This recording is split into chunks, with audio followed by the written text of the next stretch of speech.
Thank you. I got to tell you, I'm just blown away once again. It really is my privilege to stand before you today, and it's an incredible honor to have Mr. Stonecipher himself ask you to come and speak at a convention like this, and to be in front of such incredible leadership, and to have someone like Mr. Self, who I have such high regard for and has done so much for our team. Mr. Self could talk to you about going to the grocery store, and I'd be fired up about getting some food. So I was backstage, jumping around, excited. But today, I'm gonna give you a few nuggets. I'm just gonna start off like this: that this information that I'm gonna give to you, this information that I got from most of the people up in the front row, except for I won't give them credit for what I'm about to share with you today. I had a rare opportunity about 8 years ago to play golf with a gentleman by the name of Dennis Windsor, and a lot of you guys know him. And I was early in my career, and I asked him for some secrets. I said, what is the secret? How do you make this thing happen playing golf? Because I couldn't play golf very well, so I just, talked to him. And he said, there's 3 things you have to do in this industry to make it happen. I'm going to give you the 3 things. And he said, you have to lie, you have to cheat, and you have to steal. Now, some of you are like, yes, I'm in the right spot. Others are, a little nervous like I was. And this is what he said. He said, you have to lie awake at night thinking about the possibilities of this thing. See, I haven't slept in over 4 years because of this compensation plan. He said, you have to cheat a little time away. You might have to cheat a little time away from Infidelity Island or Reuben or whatever the latest reality television program is. You might have to cheat a little time away from your lawn in order to grow your life. He said, the other thing you have to do, you have to steal. You have to steal every good idea you can get. And I'm here before you today because I've stole a lot of good ideas thanks to a lot of the great leadership. So I'm going to give you some of that right now. But before I start, I just want to quickly tell you my story. I don't have all the things that they say you should have to be successful really in anything. I don't have a college education. I don't even have a high school diploma. Matter of fact, if I take you further back, and this is the first time that I've ever told my story, in front of this many people, and it's extremely difficult. See, as a young man,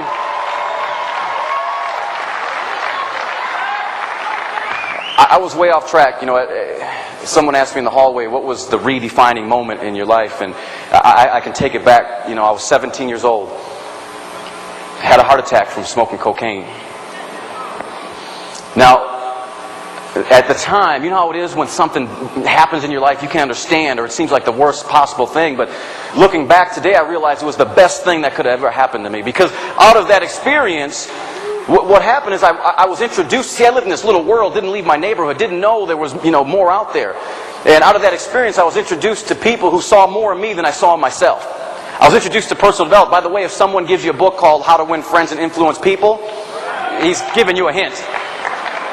It's amazing how when you get information, how when your mind expands, it can never go back to its original dimensions. I was messed up for life. I could never be the way I was before after I read that book. So the information that I'm going to share with you is because of... See, what happened is that these people saw more in me than I saw in myself. They said, your past does not have to equal your future.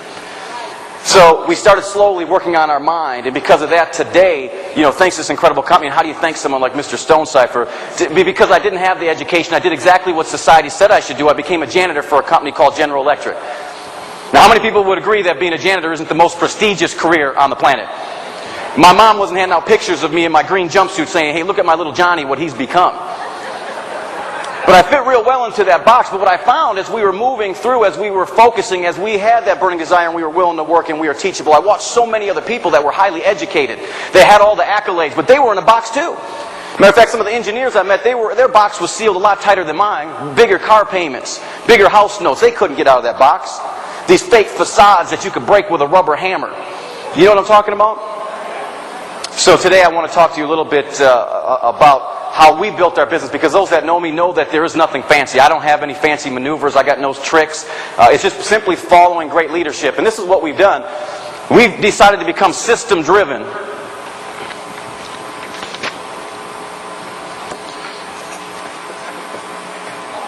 You probably won't be able to read my writing. But would you rather say I am smart or I is a millionaire?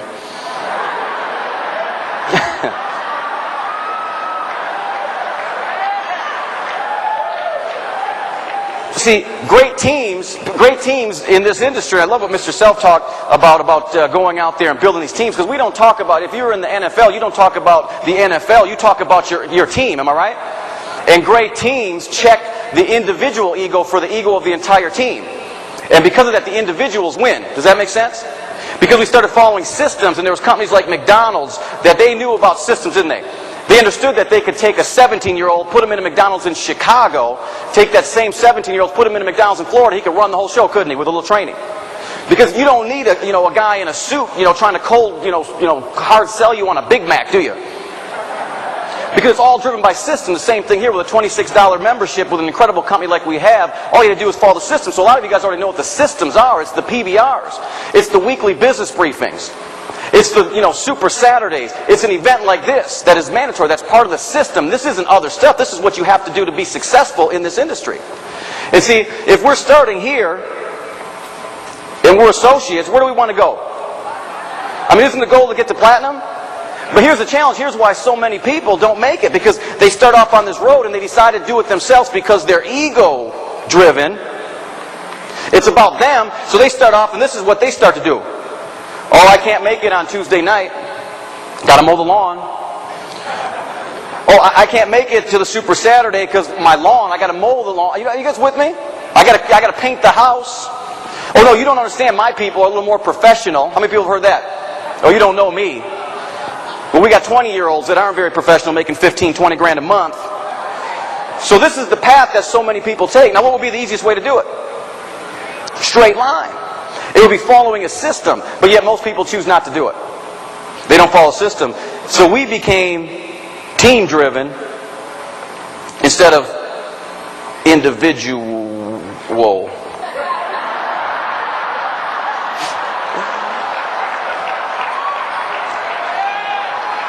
See, when you think of great teams, I love basketball, I love all sports, but you think of some great teams of our past. You guys remember the Boston Celtics when Bill Russell played for the team? And you look back at what they did. See, Bill Russell, how many championships did they win? 10, 11, 12, something? 11 championships. Because Bill Russell's philosophy was always pass before shoot. It was always get the ball to another teammate, let them have the glory. Does that make sense? And that's what we focus on so heavily within our organization, is driving this team spirit. And that's why I'm telling you, some people get upset when they see all the flashlights waving. I'm so excited. I'm like, man, I just got to figure out what they're doing. But now I can't do the flashlight thing. They already stole the idea. I was going to do the hats, and someone did the hats. I don't know what we're going to do now. Are you guys with me? Everybody okay? All right. For the people I can see, some of you guys look like deer caught in headlights. Like another. What the heck? The other thing I want to talk about real quickly is production-driven versus politics-driven. Yeah, O was right. See, this is the challenge that we have, is that so many people are so focused on politics, they're so focused on, they see someone climbing the ranks, and instead of congratulating them or high-fiving them or saying, they have this scarcity mentality versus the abundance mentality. See, I just always believed that if someone else could do it, it was proof that I could do it as well.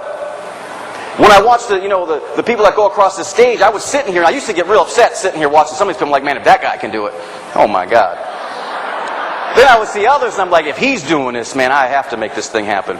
But what happens, production-driven versus policy, production is not fair. When it's production-driven, it's not fair. But it's the truth. You guys follow me? It's the truth. See, and the truth sometimes is painful, isn't it? I mean, Winston Churchill said it best. He said, the truth is incontrovertible. Malice may attack it. Ignorance may deride it. But in the end, whoop, there it is.